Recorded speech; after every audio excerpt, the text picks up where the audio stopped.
Definition of supplementary grants, अनुपूरक अनुदान की परिभाषा क्या है? इसको हम इंडियन इकोनॉमी से भी जोड़ सकते हैं और हम अगर कॉन्स्टिट्यूशन में देखेंगे तो इसका प्रोविज़न आर्टिकल 115 में है। तो चलिए समझते हैं कि ये सप्लीमेंट्री जो ग्रांट्स हैं या अनुपूरक अनुदान है ये क्या है।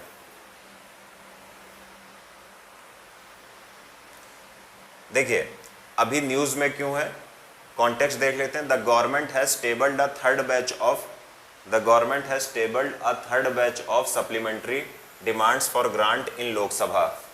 अभी सरकार ने supplementary demand for grant in Lok Sabha प्रस्तुत किया है या रखा है। तो चलिए इसको समझते हैं कि ये पूरी न्यूज़ है क्या।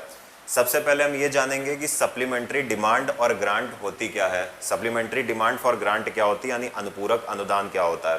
तो चलिए समझते हैं। When the amount authorised by the parliament, यदि संसद के द्वारा अधिकृत जो अमाउंट है वो through the appropriation act for a particular service. देखिए आप सामान्य तौर पर ऐसा समझो कि हमारे बजट के माध्यम से सरकार अपनी आय व्यय का एक ब्यौरा प्रस्तुत करती है। उस आय व्यय के ब्यौरे के माध्यम से सरकार बहुत सारी नई स्कीम्स लॉन्च करती है।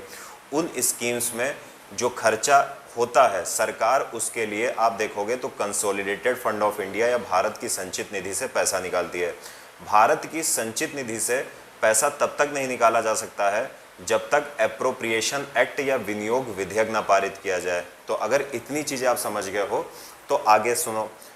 मान के चलो कि बजट में किसी चीज़ का प्रोविज़न था, किसी सर्विस के बारे में कोई प्रोविज़न था कि हम इस खास सर्विस के बारे में इतना खर्च करेंगे किसी खास सर्विस में, और जब वो फाइनेंशियल ईयर चल ही रहा था तो देखिए सबसे पहले क्या होता है, बजट में किसी सर्विस के लिए प्रोविज़न कर दिया गया। अब उस सर्विस को इम्प्लीमेंट करने के लिए सरकार को पैसे की ज़रूरत है। तो सरकार क्या करेगी, सरकार अब करेगी क्या कि सरकार सबसे पहले ये करेगी कि पैसा निकालेगी किससे, भारत की संचित निधि से या कंसोलिडेटेड फंड ऑफ इंडिया से। भारत की संचित निधि से पैसा कैसे निकलता है, इंडियन कॉन्स्टिट्यूशन के आर्टिकल 114 में एप्रोप्रिएशन एक्ट का प्रोविज़न है या विनियोग विधेयक का प्रोविज़न है और साफ साफ लिखा है कि भारत की जो कंसोलिडेटेड फंड ऑफ इंडिया है उससे जो पैसा निकाला जा सकता है वो केवल विनियोग विधेयक पारित करके ही निकाला जा सकता है। तो इस बात को याद रखना। अब सरकार ने विनियोग विधेयक या एप्रोप्रिएशन एक्ट पास किया और संचित निधि से पैसा निकाल लिया। अब बजट में जिस भी सर्विस के लिए जो एक अनुमान लगाया गया था खर्चे का, मान लो कि वो खर्चा उस सर्विस की पूर्ति के लिए कम पड़ गया। मतलब हमने कोई मान लो किसी रेलवे से रिलेटेड कोई खर्चा था, रेलवे में कोई सर्विस से रिलेटेड कोई खर्चा था, और जिस रकम का हमने अनुमान लगाया था कि इस रकम में वो काम हो जाएगा, अगर वो काम उस रकम में ना हो तो सरकार को अधिक पैसे की और ज़रूरत पड़ेगी। अगर सरकार को उस सर्विस को प्रोवाइड करने के लिए अधिक पैसे की ज़रूरत पड़ती है तो उसके लिए संविधान के आर्टिकल 115 में आप देखोगे सप्लीमेंट्री डिमांड्स फॉर ग्रांट का प्रोविज़न है। अब समझेंगे, आसानी से समझ में आएगा।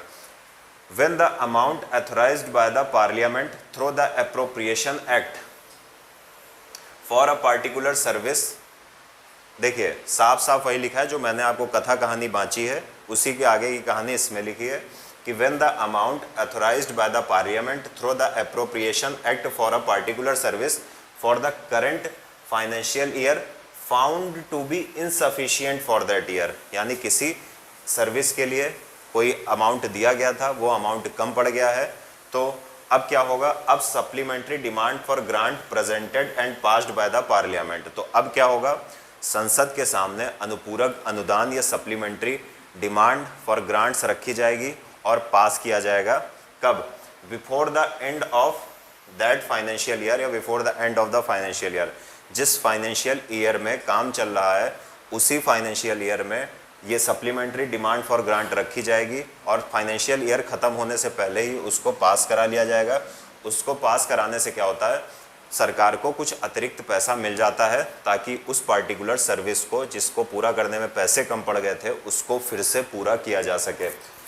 अब आगे बात आती है कि क्या भारत के संविधान में इसका कोई प्रोविज़न है? बिल्कुल है। Article 15 of the Indian constitution provision करता है किसका, सप्लीमेंट्री ग्रांट्स का। तो याद रखना सप्लीमेंट्री ग्रांट का प्रोविज़न कहाँ पर है, आर्टिकल 15 में है। आगे देखिए, supplementary grants are regulated by the same procedure which is applicable in the case of regular budget. कह रहा है कि सप्लीमेंट्री जो ग्रांट्स है वो सेम प्रोसीजर पर रेगुलेट की जाती हैं। किस सेम प्रोसीजर पर? जिस प्रोसीजर पर बजट को हम पास कराते हैं, सेम वैसे ही सारे प्रोसीजर लागू होते हैं सप्लीमेंट्री ग्रांट्स।